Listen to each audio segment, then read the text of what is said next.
प्यारे बच्चों, कैसे हैं आप सब। आशा करती हूँ आप सब अच्छे होंगे, स्वस्थ होंगे। स्वागत है आपका इस कक्षा में। आइए आज हम पढ़ते हैं हिंदी का पाठ 4, मित्र का चुनाव। देखते हैं इस पाठ का उद्देश्य क्या है कि मित्रता मनुष्य जीवन की आवश्यकता भी है और उसकी सहज प्रवृत्ति भी। कुसंगति मनुष्य को पतन की ओर ले जाती है, अतः मित्र के चुनाव में सतर्कता बहुत आवश्यक है। सच्चा मित्र पथ प्रदर्शक होता है और अच्छे व महान कार्यों के लिए प्रेरित भी करता है। एक मेरे प्यारे बेटे, एक कहावत है कि तुम मुझे अपने दोस्तों के नाम बताओ तो मैं बताऊंगा कि तुम कैसे आदमी। दुनिया में हर जगह को दोस्त बनाने वाला भी बुरा समझा जाता है और ये भी समझा जाता है कि जिसका दोस्त दुष्ट या धोखेबाज है वह भी जरूर कोई गलत काम करता और दूसरों से छिपाता होगा। जाहिर है कि ऐसे लोगों को दोस्त बनाना खतरनाक है, पर उन्हें अपना दुश्मन बनाना भी कम खतरनाक नहीं। चाहूंगा कि तुम ऐसे लोगों से बचो, पर ऐसा नहीं लगे कि तुम उन्हें काट रहे हो। ऐसा लगेगा तो वे तुमसे नाराज होकर तुम्हें हानि पहुंचाएंगे। इनसे न झगड़ा करो, न दोस्ती, तटस्थ रहो, न प्रशंसा करो, न बुरा। सही तरीका तो वही है जो संतों ने सुझाया हो।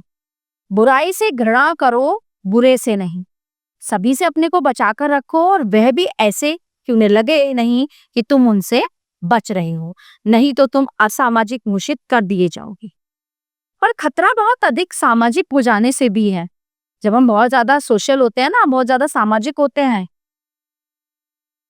तो खतरा हमें उससे भी है। ठीक है, जीवन में तुम्हें ऐसे लोग भी मिलेंगे जो बड़ी से बड़ी बातों पर भी चुप्पी साध लेते हैं। दूसरे वे हैं जो मामूली बातों का भी बतंगड़ बनाकर हल्ला मचाते हैं।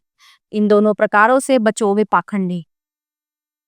बात को आगे बढ़ाने से पहले समझ लो कि तुम्हारी आयु के अधिकतर बच्चे यही समझते हैं कि स्पष्टवादी होना एक अच्छी निशानी है।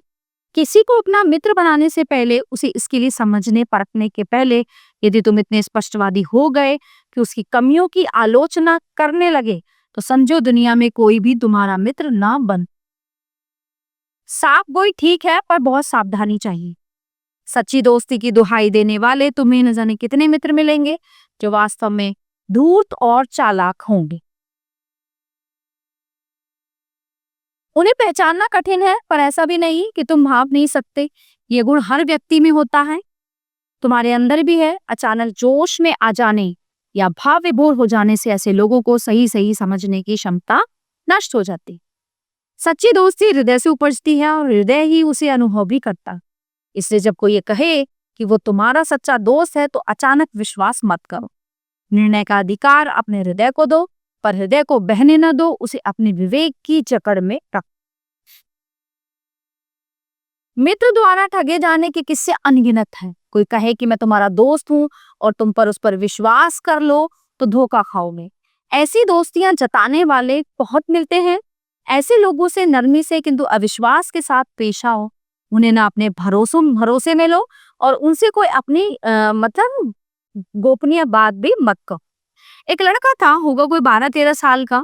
स्कूल में उसे कोई दूसरा लड़का मिला, एक दूसरे को देखा, मानी मन कुछ बातें हुई और दोनों दोस्त हो गए। ये उदाहरण एक ऐसी दोस्ती का है जो भावुकता पर आधारित है। ये सच्ची दोस्ती नहीं होती, क्षणभंगुर होती है। पहली नजर में ही दोस्ती हो जाने वाली बात को बकवास समझो। पहली नजर क्या, जान पहचान कुछ आगे भी बढ़ जाए तो भी दोस्ती नहीं होती।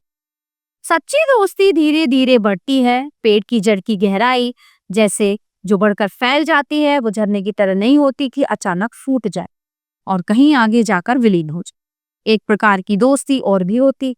एक ही तरह के काम और एक ही तरह की दिलचस्पी रखने वालों के बीच ऐसी दोस्ती में शुरू में तो काफी गर्मी होती, पर धीरे धीरे वो ठंडी पड़ जाती है। जैसे चोर, ठगों और बदमाशों के बीच की दोस्ती काम पूरा हुआ और एक दूसरे के जानी दुश्मन बन बैठे। ऐसी दोस्ती को दोस्ती नहीं, नैतिकता के खिलाफ षड्यंत्र समझो।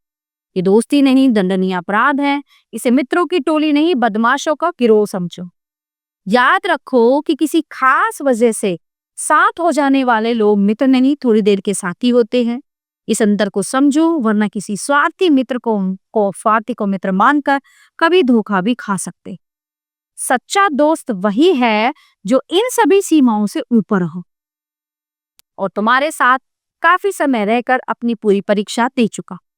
कहावत है कि दोस्ती अपने बराबर वालों से ही करनी चाहिए। इस कहावत को बस आधा सच मानो, बाकी आधा ये है कि दोस्ती अपने से बड़ों से करनी चाहिए।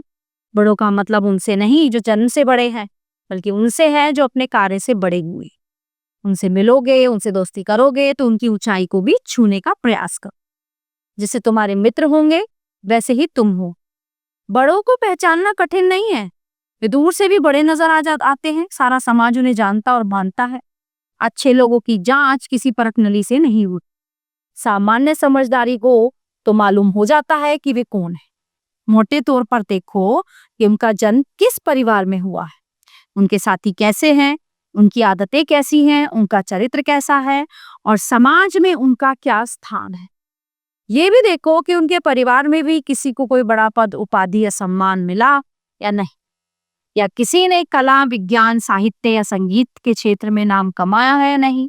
ऐसे लोग मिले तो उनकी संगति जो है तुम कर सकते हो। पर याद रखो कि आज संसार में अनेक ऐसे भी हैं जो बहुत खराब होते हुए भी चपरासी और ढिठाई के बल पर अच्छे लोगों में घुसे हुए। अक्सर उनके ऊपर किसी बड़े आदमी की छत्र छाया भी होती है। राजनीति के क्षेत्र में आज ये बहुत हो रहा है। इसे घबराने की बात नहीं। भ्रष्ट और निकम्मे लोगों की कलई खुलते कितनी देर लगती है। अच्छे लोगों के व्यवहार और बातचीत की एक अपनी शैली, अपना तौर तरीका होता है। उनका अनुसरण कर वैसे ही बनोगे तो अपने को भी संवारो और उन लोगों के बीच भी एक सजावट पैदा करो जिनके साथ तुम उठते बैठते हो।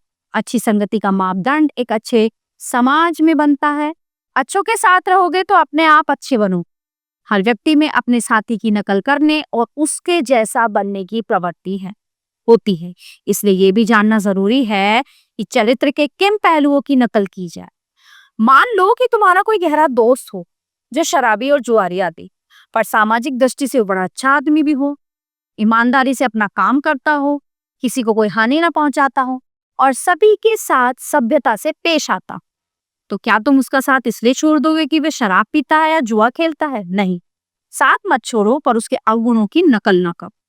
कोई कवि या शायर बहुत बड़ा शराबी भी हो सकता है, उसमें कुछ और दुर्गुण भी हो सकते हैं, है ना? अक्सर होते भी हैं, पर हम उन्हें सिर्फ क्षमा करते हैं, भूलते नहीं। अच्छाई की नकल करो, उसके साथ जो कलंक है उसकी नहीं। याद रखो, बुराई सब में होती है, तुम्हारे में भी होगी, पर अपनी बुराई को न दूसरों पर ला दो, न दूसरों की लेकर अपनी बुराइयों की संख्या बढ़ाओ। आज यही समाप्त करता हूँ। सस्नेह तुम्हारा पिता। तो ये पिता का एक बेटे के लिए पत्र है। प्यारे बच्चों, ये पाठ यहीं पे समाप्त होता है। आशा करती हूँ आपको अच्छे से समझ आया होगा। मिलते हैं अगली कक्षा में। धन्यवाद।